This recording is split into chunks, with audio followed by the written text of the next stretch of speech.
Sana nasa bahay tayo kasama ang nanay. Siguradong hindi tayo matatakot doon. Wala magbibintang sa akin na magnanakaw.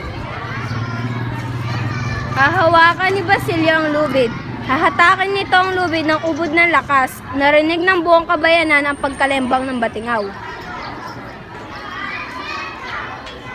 Ganito na lang ba tayo araw-araw, kuya? Hindi. Natahimik si Crispin ng ilang sandali. Gano'n ba ang sweldo mo sa buwang ito? 2 piso. Bayaran mo na kuya yung binibintang nila. Naluloko na ba? Wala na maikain si nanay. Ang sakristan mayor ay lumabas sa liwanag at nagbigay ng takot sa dalawa. Basilio!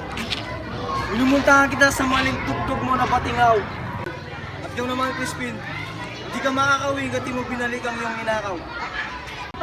Ay luhaang napasulyap si Crispin kay Basilio. Alas 10 ka uuwi. Hinampal ng sakristan mayor ang kamay ni na Crispin at Basilio. Hinila ng sakristan mayor si Crispin papalayo. Ngayon kuya, papatayin nila ako. Papatayin nila ako. Tumakbo naman si Basilio upang makatakas sa sakristan mayor. Masay maganda, mabibilog ang mga mata, may kaunting katangusan ng ilong. Kapansin-pansin rin ang kayumangging kutis at malalagong buhok na nakapusod. Ipinaghanda ni Sisa ang kanyang mga anak ng pagkain. Dumating ang asawa niyang si Pedro.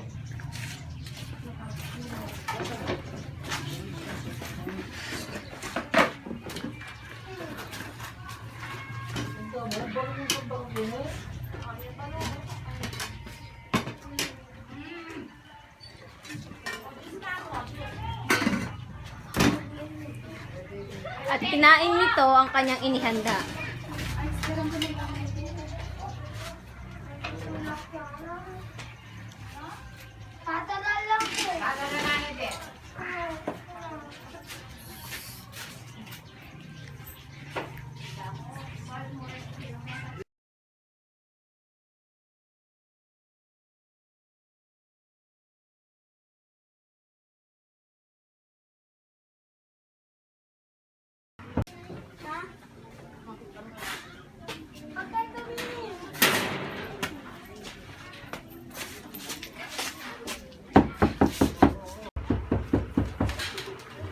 Binuksan ni Sisa ang pinto at bumulaga sa kanya ang dugoang noo ni Basilio.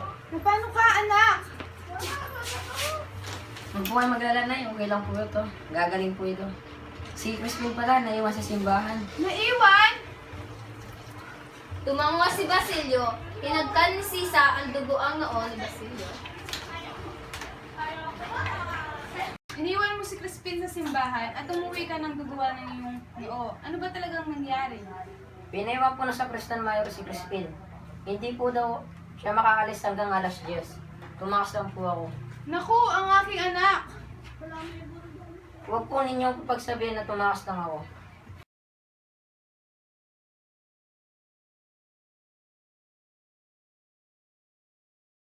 Ginamot ni Sisa ang sugat ni Basilio.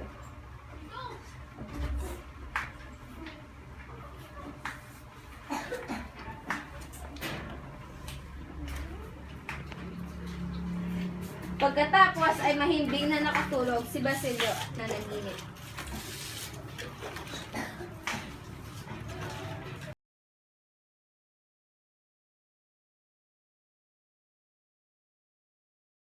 Umuungal si Basilio. Ah!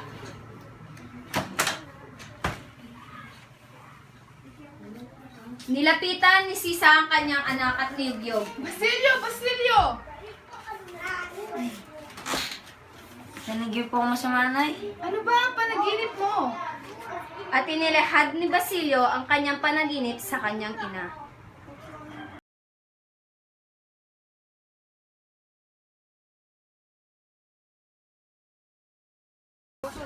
Pumunta ang mga Guardia Civil sa bahay ni Sisa, naghalughog.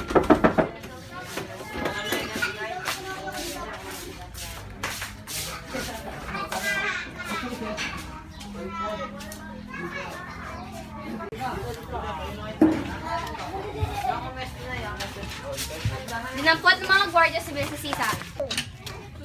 Lasing. Habang naglalakad sila sa kalye, maraming taong nakakita kay Sisa. Ako pa. Pinakpan nito ang kanyang mukha at ipinagpatuloy ang paglalakad.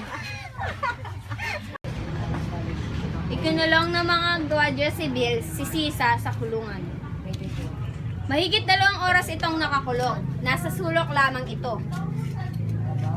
Tapos ay nilabas ng mga gwardiya sibil at pinagtulakan papalabas si Sisa. Pagkatapos, pinagtulakan ng mga gwardiya sibil si Sisa, tinalunton na lang niya ang daan patungo sa kanila.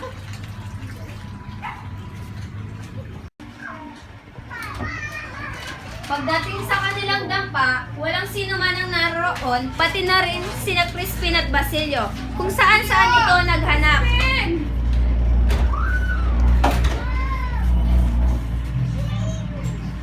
Pagkatapos niyang maghanap, ay mahimbing na nakatulog si Sisa sa kanilang bahay.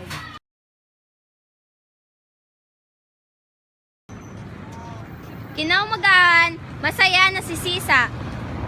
Naghahanap ito ng mga paru-paro na maaari niyang habulin. Sa ilalim ng puno, may isang lalaki ang nagkakaya sa mga daon upang maging walis. Basilio, may kapatid ka ba? Meron, bakit? Isama mo naman siya rito para makapaglaro tayo ng taguan.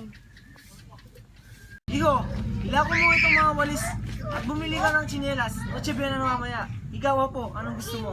Paputok mo, Lola, paputok! Manika kung sa akin, Lola, magandang manika. Ikaw, Basilio, anong gusto mo? Gusto ko lang pumadalo ang aking nanay at ang kapatid lolo. Ngunit mapapahamak ka lang. Kung hindi pa po ako makakauwi, baka akalain ng nanay ko na patay na po ako. Papahati kita kay Lucia hanggang lasa lamang. Ano kung magkita ang manika ako? Babalik ako. Pagbalik ko, isama ko ang kapatid ko. Basilio, huwag mo kami kakalimutan. Ito ang kapirasong pinausong ang baboy mo. Pagpasalubong mo lang sa iyong mga pamilya. Salamat po, lolo.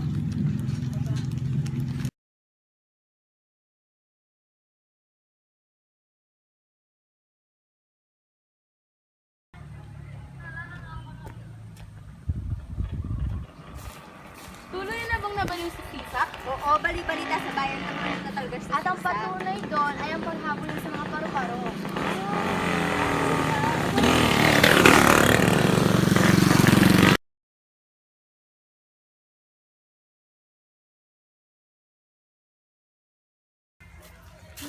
Inay! Inay!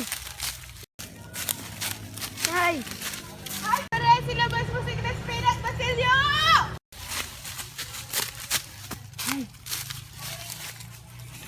Inay!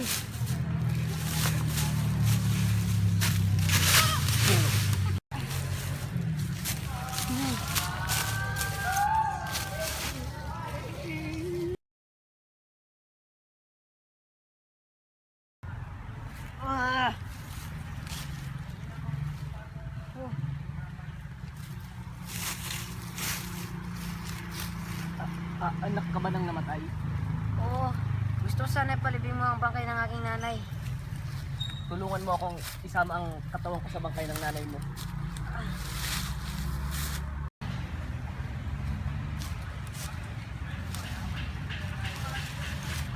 Sunugin mo ang bangkay namin ng nanay mo.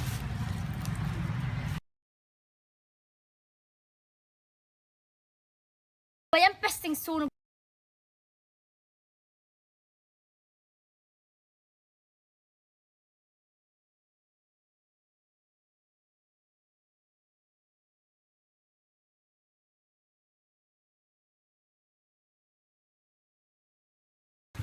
Inay!